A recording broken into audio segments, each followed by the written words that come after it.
déontologique sur l'ensemble du corps médical, mais plus précisément, et c'est parce qu'il a émis un avis sur la sédation terminale avec en même temps un sondage et une statistique vis-à-vis du corps médical. Et c'est la raison pour laquelle, à la suite de cet avis, qui parle aussi de la sédation, on va dire terminale, puis ensuite essaiera d'en définir les contours, qu'il était important que nous ayons cet éclairage. Didier Sicard disait tout à l'heure que les médecins étaient entre guillemets, je traduis mal, mais jaloux de leurs prérogatives. Ils font des propositions et donc elles méritent d'être entendues et confrontées à la fois au rapport SICAR et au rapport de l'Observatoire de fin de vie et de l'INED et ultérieurement à l'avis du Conseil national d'éthique. Donc je cède immédiatement la parole à Michel Legman, son président. J'appuie.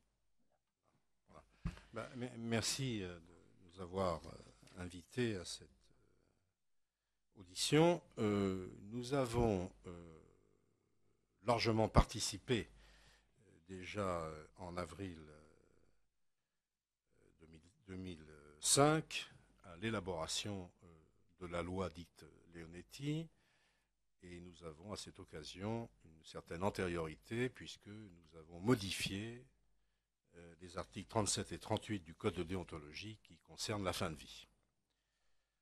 Il y a 18 mois, j'ai pensé utile de lancer une réflexion au Conseil national de l'ordre à travers notre section éthique et déontologie, dont le président ici, le docteur Cressard, sur ces sujets dont je pensais qu'ils seraient certainement évoqués par les parlementaires à l'occasion des élections. C'est donc une réflexion de 18 mois, à la fois en interne au Conseil national, et je rappelle que nous avons 3500 élus sur l'ensemble du territoire national, qui vont donc de Saint-Pierre-et-Miquelon, comme je le dis souvent, jusqu'à la Guyane, en Amérique du Sud, le long du Brésil, en passant par les Caraïbes et nos territoires de Polynésie. 3500 élus qui ont été donc concertés pendant 18 mois, auxquels il faut ajouter, nous avions le souci de prendre l'avis de médecins non membres de l'ordre, et nous avons donc, par le truchement de l'Institut Ipsos, procédé à une enquête auprès de plus de 600 médecins hors des instances ordinales. C'est donc l'ensemble de cette confrontation qui nous a conduit à proposer une certaine évolution de la loi dite Leonetti pour des cas très rares de patients qui, passaient de la zone curative à la zone dite palliative, se trouveraient néanmoins hors de toute possibilité de soulagement, à la fois physique et peut-être psychologique, et qui donc, malgré tous les traitements antialgiques mis en œuvre, ne seraient pas, je dirais, calmés par ces thérapeutiques. Donc ces cas extrêmement rares, puisque la loi Leonetti, d'après nous, couvre plus de 98,5% des situations de fin de vie, il fallait aussi la compléter peut-être par une disposition prévoyant de traiter ces cas très rares d'agonie sans fin. Alors pour ces cas-là, nous avons proposé, après donc la concertation que j'ai évoquée précédemment, nous sommes tombés d'accord à l'unanimité du Conseil national, moins une voix, sur la proposition d'une sédation terminale possible, en s'entourant de toutes les précautions, évidemment, telles que les avis réitérés du patient amené à se trouver dans ces circonstances, l'avis de la personne de confiance, l'avis de la famille, l'avis d'une collégialité qui est une nouvelle collégialité que nous avons imaginée, c'est-à-dire pas seulement un seul médecin comme le prévoit la loi actuelle, mais une véritable collégialité, ça veut dire 5 ou 6 personnes, dont un magistrat qui pourrait donner son avis dans ces circonstances rares et exceptionnelles. Nous avons parlé de transgression exceptionnelle, où il pourrait là être donc décidé de donner un traitement qui pourrait avoir un risque évidemment de double effet, ça veut dire soulager jusqu'à y compris s'il y a un risque de mort possible. Voilà où nous en sommes et c'est une donc évolution que nous pensons indispensable, qui est de nature d'ailleurs, qui a un double avantage. Le premier avantage, c'est de conforter les patients qui pourraient se trouver dans ces circonstances et qui auraient toute garantie par cette collégialité élargie, par les dispositions prises d'avance, par la personne de confiance, etc. Et d'autre part, conforter les médecins qui, pour un grand nombre d'entre eux, se trouvant dans ces situations, ont une grande crainte, encore aujourd'hui, de se retrouver éventuellement en cour d'assises. Donc, voilà les éléments que nous pouvons proposer. Nous devons ajouter que nous avons été extrêmement surpris par les résultats de nos enquêtes qui ont montré d'une manière générale que la loi dite Leonetti était encore ignorée par une majorité, je dis bien par une majorité de médecins. Et donc là, il y a une œuvre pédagogique à entamer, à laquelle nous sommes déjà attachés, puisque nous sommes en train de promouvoir une plaquette rappelant les principales dispositions de cette loi à destination des médecins. Voilà ce que je voulais dire en préambule. Merci. Si vous voulez peut-être ajouter quelque chose. Oui, si vous voulez, au niveau de... Lorsque l'on a commencé à réfléchir, notre réflexion, elle était dans un espace relativement restreint entre le fait que le médecin a pour rôle la défense des gens faibles, des vieillards et des enfants, et d'autre part le principe d'autonomie de la personne qui a le droit de réfléchir, de penser et d'agir, et même d'exprimer sur les directives anticipées ce qu'il désire de sa fin de vie. Et c'est dans cette espèce de relation étroite entre les deux, on a le soin, on a, au-delà du soin, on a la loi Leonetti. Et est-ce que l'on doit aller plus loin? C'est un petit peu de la réflexion qui nous a amené à faire cette proposition. C'est que ça ne résolvait pas tout. On se trouvait face à des patients pour lesquels leurs demandes, conscientes, inconscientes ou déjà accompagnées, demandaient plus que cette loi. Donc c'est un peu cette réflexion qui a abouti après de longues réflexions, la participation à de nombreuses réunions sur ces problèmes de fin de vie, qui a permis d'avoir un consensus relativement majoritaire, moins d'une voix, sur le texte que nous avons proposé, émanant du Conseil national de l'ordre des médecins.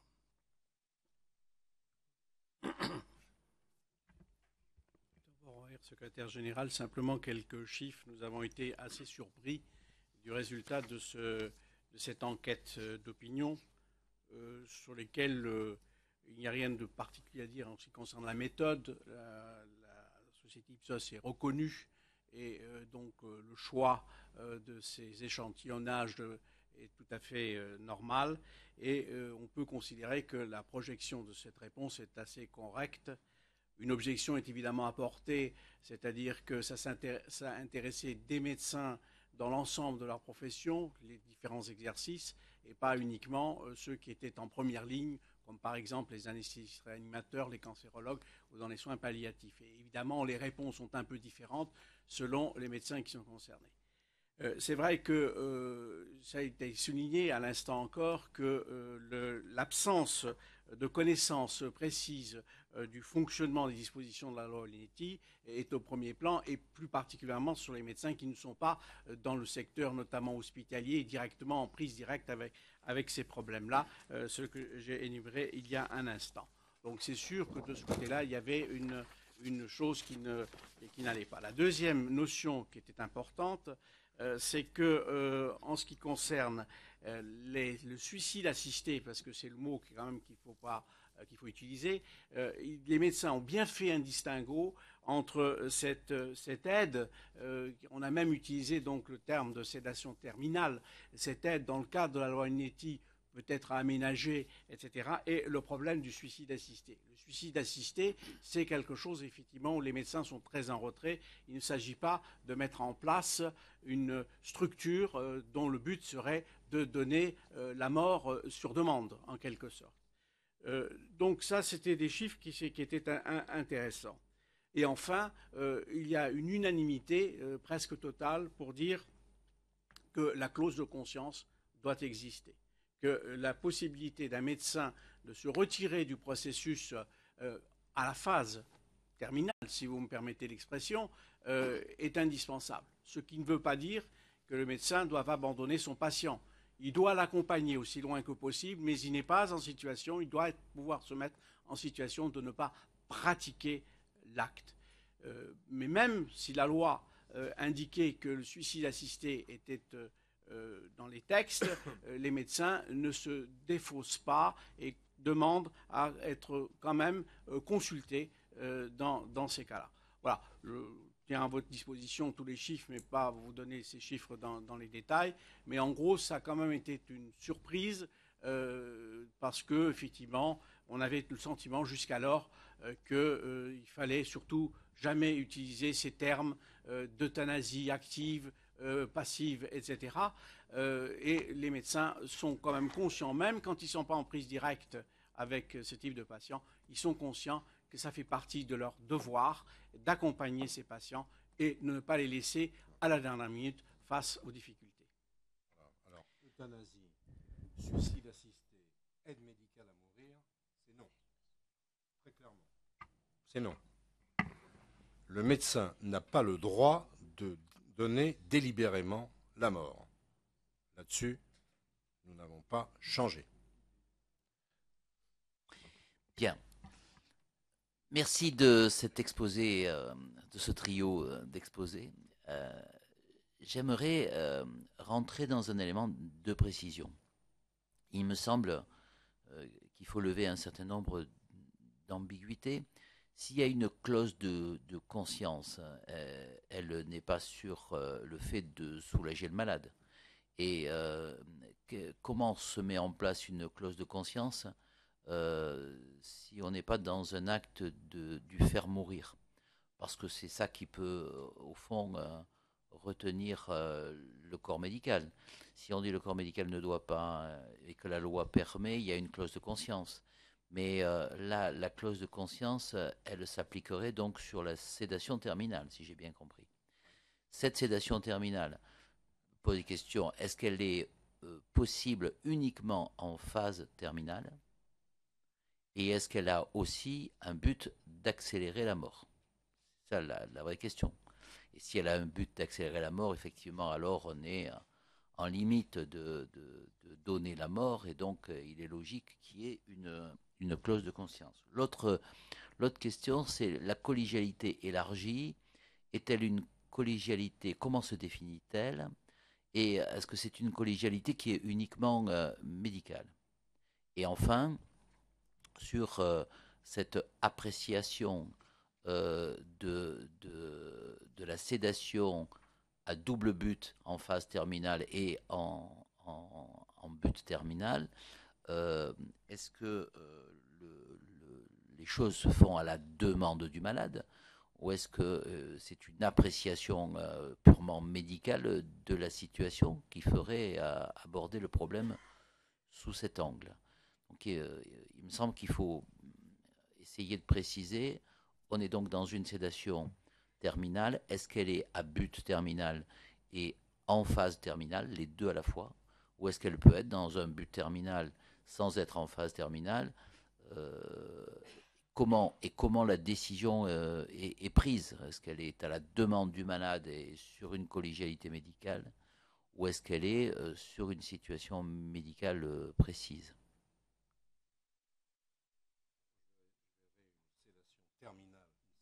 Terminale en phase terminale, en tenant compte des directives anticipées, réitérées à plusieurs reprises du patient,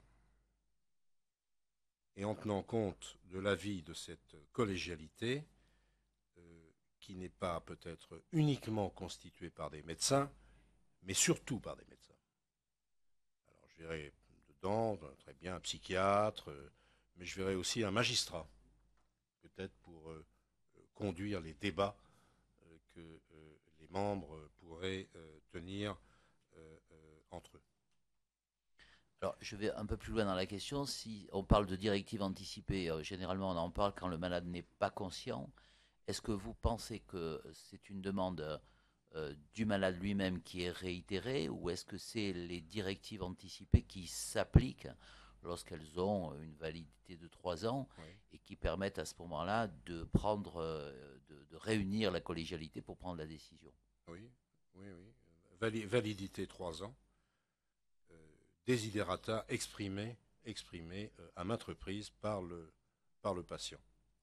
Je pense d'ailleurs que cette affaire des directives anticipées devrait figurer dans tous les dossiers des patients, puisque aujourd'hui les patients ont des médecins dits traitants, en considérant le parcours vertueux que chacun d'entre nous devrait avoir, d'un médecin traitant qui prescrit et qui adresse à d'autres spécialistes éventuellement. Donc les directives anticipées devraient faire partie au même titre, peut-être que le groupe sanguin ou les allergies éventuelles, de ce qui constitue le dossier d'un patient. Donc ça faciliterait évidemment la tâche dans ces cas exceptionnels d'agonie prolongée et au-delà de toute palliation possible aux douleurs.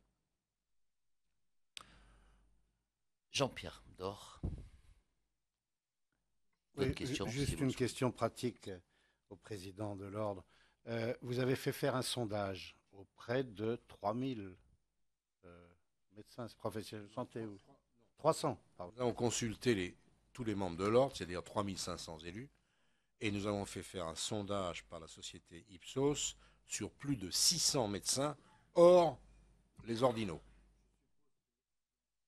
Sondage, il y avait les questions qui intéressaient les professionnels de santé en leur demandant s'ils étaient favorables ou pas favorables à participer au suicide assisté, aux mots d'euthanasie ou autres. Vous avez dû poser ces questions. Quels sont les pourcentages de réponses pour les professionnels de santé sont favorables à l'un ou l'autre des propositions? C'est quand même important de le savoir parce que on va le faire éditer, on va le distribuer ultérieurement à l'ensemble des députés, parce que l'enquête est importante, mais on peut répondre quand même à la question de Jean-Pierre Dor. Alors, dans le sondage, en ce qui concerne d'abord le suicide assisté, où les médecins sont en retrait par rapport, on va dire, aux soins palliatifs. En effet, l'immense majorité, la majorité en tout cas, dit qu'il ne faut pas légaliser le suicide assisté. C'est-à-dire, le suicide assisté, c'est la demande d'un patient ou d'un citoyen de mettre fin à ses jours. Cependant, s'il y avait une légalisation de par la loi, 42% des professionnels indiquent tout de même qu'ils devraient être consultés pour, en quelque sorte, c'est une ambiguïté, mais être consultés pour mettre en exergue, le cas échéant, les fondements de cette demande. Pourquoi est-ce que cette demande a lieu? Est-ce qu'il n'y a pas un contexte d'ordre psychiatrique que mon collègue pourrait mieux développer? Dans le cas de l'euthanasie dite active, on n'a pas trouvé d'autre mot pour le moment, si elle était associée. Dans le cas du patient conscient, autant il n'y a pas de problème dans le cas du patient inconscient en phase de fin de vie et pour lesquels les soins curatifs sont vains et on est dans les phases de palliatif, autant les problèmes qui se posent, c'est ce patient qui est conscient et qui est capable de discernement. Et là, évidemment, là, 42% des médecins interrogés ont dit que les médecins devraient être consultés et 35% devraient y participer. Il y a toujours une ambiguïté entre le fait de prendre en charge, de rester sur le terrain et le fait de passer à l'acte. C'est-à-dire qu'on a des chiffres encore plus précis. Je vais vous les donner dans un instant. C'est-à-dire que dans l'immense majorité des cas, il n'y a que 13% des médecins, qui demandent le pouvoir de bloquer le recours à cet acte terminal, ce qui est quand même pas beaucoup. Tous veulent y participer, seulement 7% veulent être exclus du processus.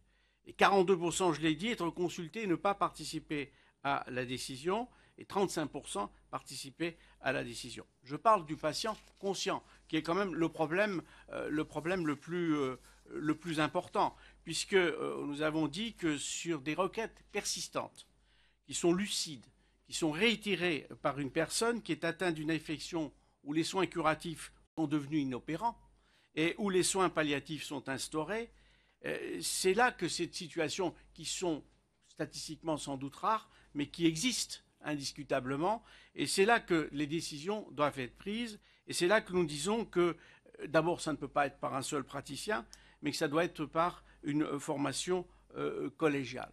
Donc vous voyez que la difficulté réside toujours dans cette ambiguïté d'un accompagnement du patient, et surtout de faire face, qu'on ne se retrouve pas dans des situations où on est dans une phase d'une part terminale, mais où on débranche, comme ça que ça se passe, où on débranche l'assistance respiratoire et on assiste évidemment à une fin de vie qui n'est peut-être pas douloureuse au sens de la perception de la douleur chez un malade qui est comateux, mais qui interroge par le fait qu'il y ait des gaspes, qu'il y ait des contractures, réflexes, etc. Et donc ça, c'est une situation que connaissent bien les réanimateurs. Et puis dans l'autre cas, c'est évidemment, on peut prendre l'exemple d'une maladie de Charcot, où effectivement il n'y a plus de secours possible et où la personne reste tout à fait lucide, allant de complication en complication, et qui va demander effectivement, et on est à la marge du suicide assisté. Et ça.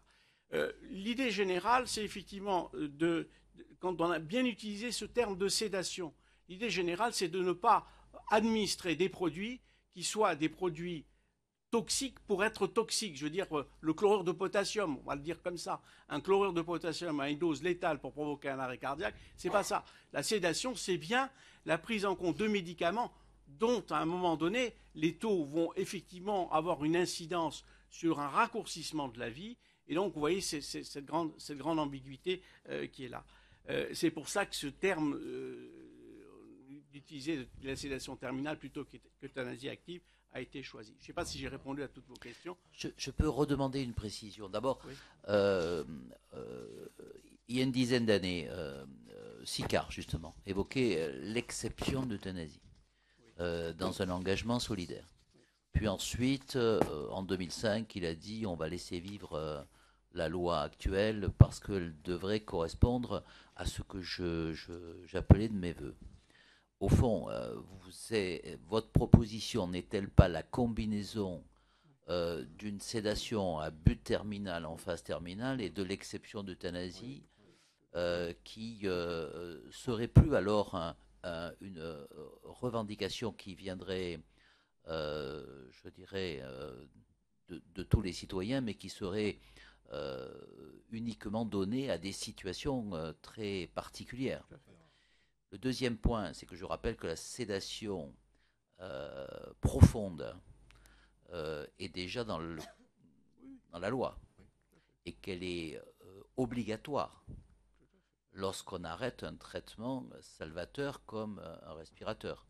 Donc on est déjà dans une situation dans laquelle il y a une obligation médicale de faire une sédation profonde qui accompagne la fin de vie et personne ne peut imaginer que lorsqu'on arrête un respirateur, la fin de vie apparaît assez rapidement justement pour effacer ça. Alors, je voudrais bien comprendre, est-ce que ce qui est proposé, au fond, ce qui existe déjà, c'est la sédation profonde sur un arrêt de traitement qui maintient artificiellement en vie lorsque le malade n'est pas conscient. Je dirais presque que c'est assez bien codifié, les réanimateurs savent faire. On est plus dans la situation dans laquelle on dit, en fin de vie, certaines fins de vie sont douloureuses, échappent au traitement, aux soins palliatifs. Dans ces cas-là, euh, euh, dans la PPL, on propose que le malade puisse revendiquer l'endormissement, pour dire les choses de manière un peu simple. Et vous allez jusqu'à dire que cet endormissement doit aussi accélérer le processus de mort, c'est ça? Voilà. C'est ça.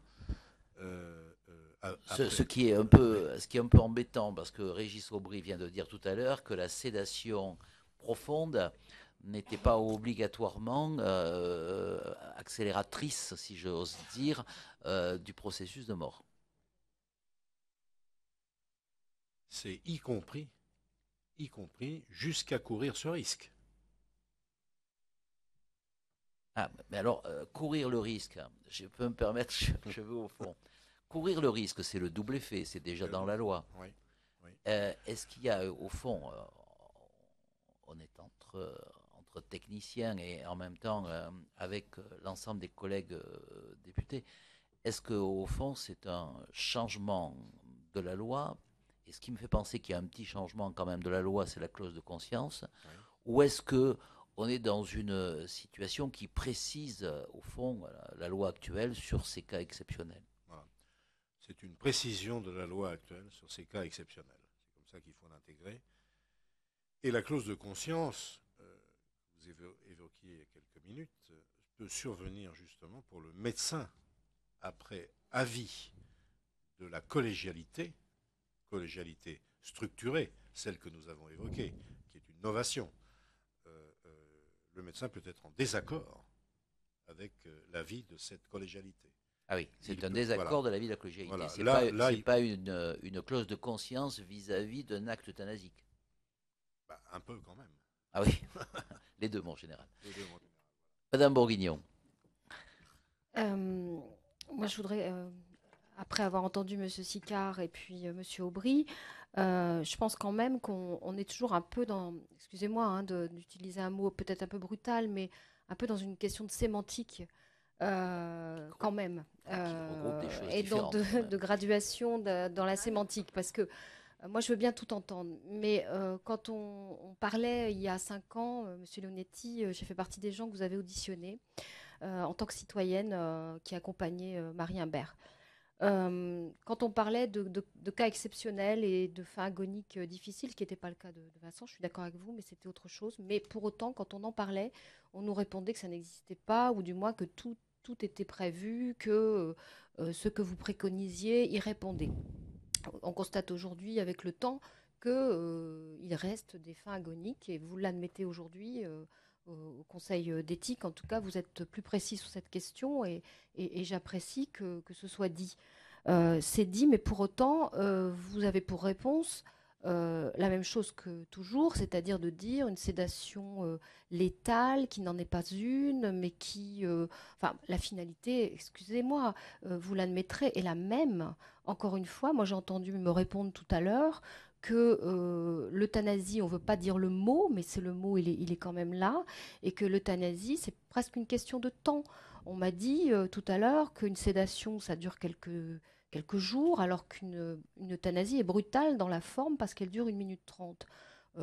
Qu'est-ce que ça veut dire, ça? Est-ce que c'est un projet de vie d'une personne que de durée? Et je sais bien qu'on va encore me sortir que l'acceptation, c'est nous et c'est pas le patient. Mais quand le patient a exprimé son désir d'en finir, que ces directives anticipées ont été enregistrées, que la collégialité dont vous parlez a exprimé la même chose, eh bien aujourd'hui, oui, il faut légiférer dans la mesure où dans la loi française, l'euthanasie n'est pas acceptée. Donc c'est là toute la difficulté, et que les termes ont leur importance, je suis d'accord avec vous, mais que cette frontière, elle est vraiment ténue, vous l'admettrez quand même, sur ces cas en tout cas exceptionnels.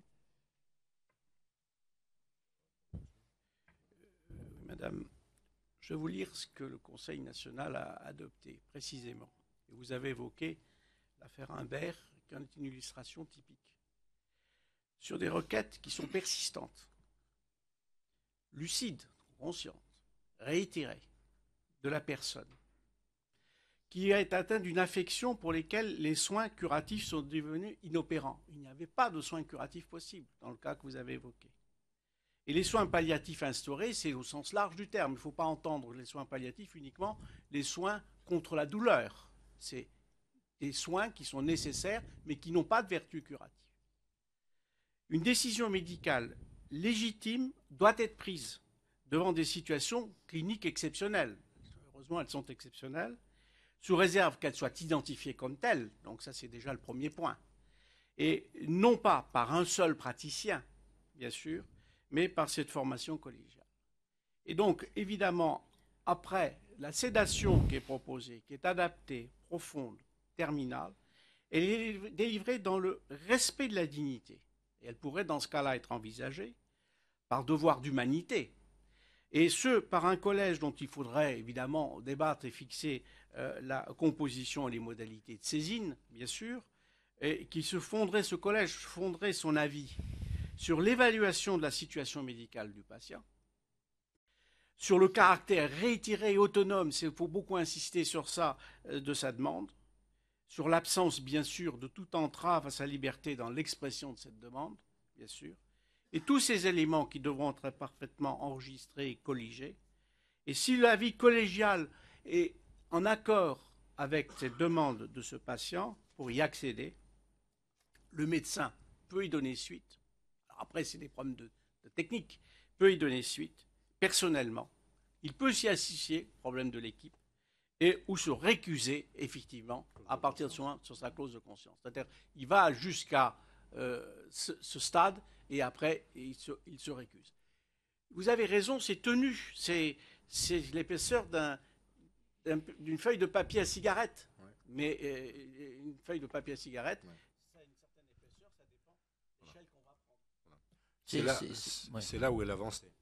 Voilà. C'est quand même un peu du gros grain, hein. C'est du papier maïs quand même, votre papier à cigarette. Parce que tout à l'heure, on parlait de phase terminale. Vincent Imbert, il n'est pas en phase terminale. Vincent Imbert, il relève, à mes yeux, du suicide, d'une assistance au suicide, encore plus que du suicide assisté, d'ailleurs, comme le précisait Régis tout à l'heure, Régis Aubry.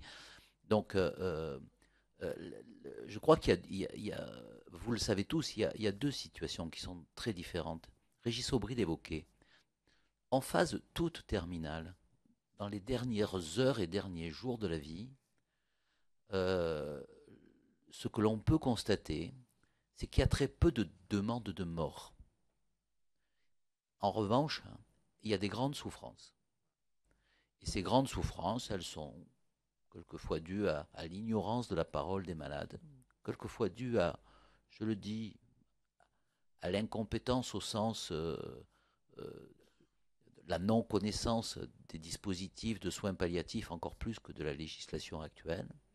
Et c'est la raison pour laquelle il me semble que cette phase terminale de la vie peut être résolue, puisqu'il n'y a pratiquement pas de demande, mais qu'il y a une grande souffrance, et on peut éviter cette souffrance par une sédation qui n'a pas forcément un but terminal, mais qui, je dirais, pardon de l'expression, peu importe, ça dure 2 jours ou 3 jours, on n'est pas là avec l'œil sur le chronomètre. On sait que de toute façon, ça ne va pas durer des mois et des années. Donc cette situation-là est une situation assez particulière. Pas beaucoup de demandes, beaucoup de souffrances, une façon de le résoudre, la sédation profonde. Deuxième situation que vous évoquez est une situation très médicale. On arrête un traitement qui maintient artificiellement en vie. Rappelez-vous de l'affaire Pierrat. Laisser mourir, et c'est pour ça que le mot laisser mourir me paraît maintenant totalement inadapté, laisser mourir sans accompagner et en enlevant tous les tuyaux et en disant on a fait ce que préconise la loi, c'est un acte de barbarie. Et donc là aussi, la sédation profonde est obligatoire. Elle l'est depuis que, avec votre accord d'ailleurs, nous l'avons réintroduit dans le 37 du Code de déontologie. Un arrêt de traitement chez un patient inconscient qui maintient en vie est obligatoirement associé à un traitement approprié. Et c'est pas peu, c'est doit être compris. La troisième situation qui est plus complexe et qui est la situation en amont, c'est la demande de mort sur quelqu'un qui a, je dirais, du temps à vivre et qui est beaucoup plus complexe, puisque elle, si je fais une sédation, ça n'aboutit pas à son objectif. La seule chose qui correspond à son objectif, il dit « Ma vie ne vaut pas la peine d'être vécue dans la période dans laquelle je vais rentrer. J'ai une maladie d'Alzheimer, j'ai un cancer, un glioblastome du cerveau, et je dis « Je ne veux pas vivre ça ». Il n'y a pas d'espace pour la sédation là-dedans, parce que on voit bien que alors là, on serait dans une hypocrisie la plus totale. On ne va pas sédater quelqu'un avec le simple objectif de l'endormir. Il ne veut pas dormir, il veut mourir. Donc là, on est dans une autre situation, à mes yeux, beaucoup plus complexe. Quelle vie mérite d'être vécue? À qui on peut donner l'aide au suicide? Et comment dissocier, au fond, ce qui émane de votre texte, comment dissocier au fond, l'autonomie et la vulnérabilité, le devoir d'assistance aux plus vulnérables et aux plus fragiles, et l'émergence de l'autonomie. C'est sûr, et je le dis parce que je le pense au plus profond de moi, je suis opposé au suicide assisté, mais je trouve que la situation de l'Oregon est une situation qui a réussi, en tout cas, à dissocier la solidarité de la société et du corps médical, qui ne doit pas donner la mort et qui ne la donne pas, avec l'autonomie de la personne qui, elle, peut se donner la mort. J'ai un peu compris ce que voulait dire tout à l'heure Régis Aubry entre l'assistance au suicide et le suicide assisté, où dans un cas, c'est le médecin qui apporte la mort, la possibilité de mourir par des moyens médicamenteux, et dans l'autre cas, c'est le malade qui est autonome. Il faut quand même se souvenir, Sicard le rappelait, la différence qu'il y a entre le suicide assisté, mode suisse et mode Oregon. Mode suisse, on vient apporter le breuvage létal à la personne qui l'a demandé. Oregon, on donne la substance létale à la personne qui a un pronostic, bien sûr, de vie limite, mais qui le prend ou le prend pas. Et presque une fois sur deux, il ne le prend pas. Le seul problème qui se pose à mes yeux dans cette autonomie forte, c'est comment on arrive à faire le pronostic. Nous savons faire les pronostics à 3 jours. On sait bien quand le système agonique arrive et qu'il y a une défaillance de l'ensemble des viscères, on sait que la vie va durer 2 jours, 3 jours, 4 jours, quelques heures. Et là, je pense que c'est un contexte dans lequel c'est la solidarité puisqu'il n'y a pas de demande de mort. Mais en revanche, comment je peux dire si quelqu'un va vivre encore 6 mois ou 1 an? Dans l'Oregon, il y a le cas assez cocasse de quelqu'un qui prend les médicaments 5 ans après, alors qu'on lui avait donné 6 mois à vivre. Et c'est là que se pose le véritable problème de l'assistance au suicide. Et si on doit légaliser. Et c'est plutôt parce que nous sommes aujourd'hui incapables de dire combien de temps reste à vivre aux personnes qu'il me semble que le suicide assisté pose un véritable problème complexe. Et enfin, et vous évoquiez le cas de Vincent Imbert, il y a prescription, on peut dire, comme on m'a demandé mon avis sur l'opportunité des poursuites, moi j'avais une vision très badinter sur cette situation-là. En fait, cet homme voulait se suicider. Admettons qu'il soit lucide. Hein. C'est pas prouvé, mais admettons-le. Voilà. Enfin, quand on a les 3/4 du cerveau détruit, on peut se poser la question. Mais admettons que. Si on admet qu'il veut mourir et qu'il ne peut pas physiquement se donner la mort, la personne qui lui apporte la mort, comme le disait Badinter un jour dans une audition, le suicide n'est pas incriminable. Est-ce que l'assistance neutre au suicide par un tiers est incriminable? 2 éléments, dans notre droit pénal, le limitent. D'abord, on n'a pas le droit d'inciter au suicide.